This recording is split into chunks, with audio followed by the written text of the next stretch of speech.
ओम तत्त सत्य। गीता का 3रा अध्याय 13वां श्लोक। 12वें श्लोक में अपन ने जिक्र किया था कि 5 प्रकार के जो यज्ञ करेगा वो कर्म योग का पालन करेगा, और उससे बचा हुआ जो शेष है, यज्ञ शेष उसको बोलते हैं, उसी का यहाँ जिक्र करते हैं। यज्ञ शेष योग का अनुभव करने वाला श्रेष्ठ मनुष्य संपूर्ण पापों से मुक्त हो जाते हैं, परंतु जो केवल अपने लिए ही पकाते हैं अर्थात सब कर्म करते हैं, वे पापी लोग तो पाप का ही भक्षण करते हैं। पाप का भक्षण क्या हुआ? सब कुछ अपने लिए ही करना, दूसरे के लिए कुछ करना ही नहीं, दूसरे को कुछ देना ही नहीं। ये जो भाव पैदा होता है, यही मनुष्य में पाप का मुख्य कारण होता है। वो चाहता है कि सब कुछ मुझे ही मिल जाए,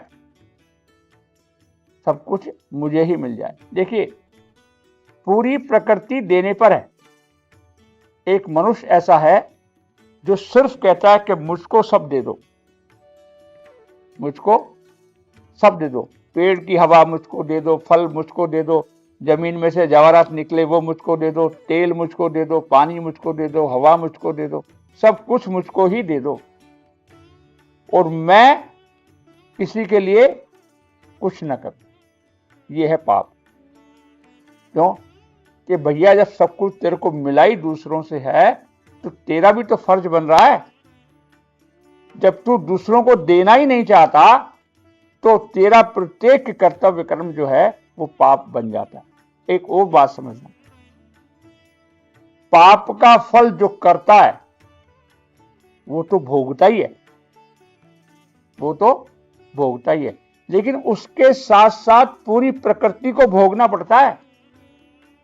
उस पाप को वो जो करता है, उसके साथ साथ उस पाप को प्रकृति के अन्य लोगों को भी भोगना पड़ता। कभी युद्ध होता है, युद्ध 2 राजाओं के बीच में होता है, अणु परमाणु का झगड़ा होता है, अणु परमाणु के बम पड़ते हैं, तो झगड़ा तो उन 2 का था, लेकिन कितने लोगों को भोगना पड़ा? प्रकृति के साथ साथ कितने लोगों को भोगना पड़ा। मतलब ऐसे ही आपके द्वारा की हुई पाप की क्रिया का फल आपको तो भोगना ही पड़ता है, लेकिन साथ साथ उन प्रकृति के दूसरे जीवों को भी आप कष्ट देते हैं, और अपने पाप के कारण उनको भी पाप का भागी बनाते हैं, उनको भी पाप भोगने के लिए मजबूर करते हैं। इससे विपरीत भी है 5 यज्ञ। यदि उन यज्ञों का पालन करते हैं, यदि उन यज्ञों का पालन करते हैं, तो जो पालन करने से आपको पुण्य की प्राप्ति होती है, पुण्य की प्राप्ति जब आपको होती है, तो उसी पुण्य का फल भी दूसरे प्रकृति के जीवों को भी उपलब्ध होता है, और सबका कल्याण होता है। हमारे यहां मंत्र क्या बोला जाता है? सर्वे भवन्तु सुखिनः, सर्वे सन्तु निरामया, सर्वे भद्राणि पश्यन्तु, मा कश्चित् दुर्भाग् भवेत्। मतलब ये जब आप मंत्र बोलते हैं, तो निश्चित तौर से आप कर्मयोगी हैं, आप कर्मयोग का काम कर रहे हैं। क्यों काम कर रहे हैं? कि ये मंत्र बोलने के साथ साथ यदि आप अपने जीवन में इसको उतारेंगे, क्योंकि आपने क्या मांगा है कि सभी जीवों का कल्याण हो, सभी जीवों का कल्याण हो। जब ऐसे भाव रख करके एक कर्मयोगी जब कर्म करेगा, सबके कल्याण के लिए कर्म करेगा, तो निश्चित तौर से उसका जो कर्म है वो उसके लिए तो लाभप्रद होगा ही होगा, पूरी प्रकृति के लिए वो लाभप्रद होगा। तो भगवान यहाँ क्या कहना चाह रहे हैं कि भैया जो तू कर्म कर रहा है, ये तेरे कर्म का प्रभाव तेरे को तो पड़ेगा ही पड़ेगा, बल्कि तू प्रकृति को और इसमें भागी बना रहा है। तो तू याद रख कि तेरे कर्तव्य कर्म का तू पालन नहीं करेगा, तो सबको उसका फल कहीं ना कहीं भोगना पड़ेगा, और उस सबके फल भोगने से जो पाप लगेगा वो भी तुझको भोगना पड़ेगा। इसलिए कर्म योगी को निश्चित तौर से जो कर्म करे उस पर बड़ा विचार करते हुए और दूसरों के कल्याण के लिए ही हमें सभी कर्म करने चाहिए। मनुष्य को यदि सबसे बड़ी शक्ति दी है, क्या दी है? निश्चय करने की, निश्चय करने की। उसको हमारे यहां संकल्प बोला गया, संकल्प बोला गया। उस निश्चय शक्ति में दोनों है, पाप भी और पुण्य भी।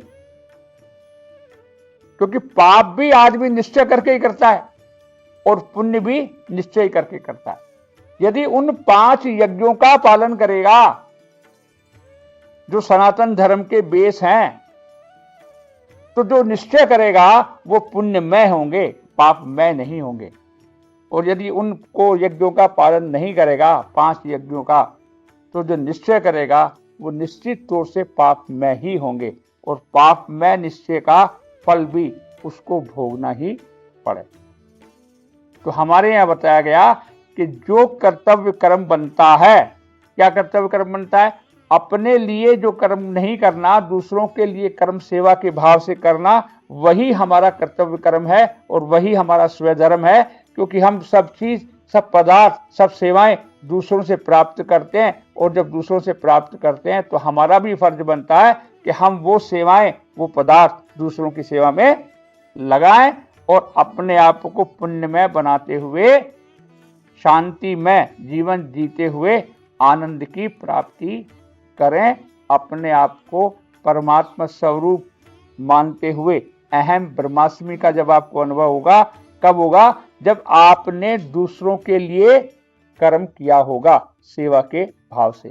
इसलिए प्रत्येक व्यक्ति को कर्मयोगी होते हुए अपने प्रत्येक कर्म को दूसरों की सेवा में लगाना चाहिए। ओम तत्सत।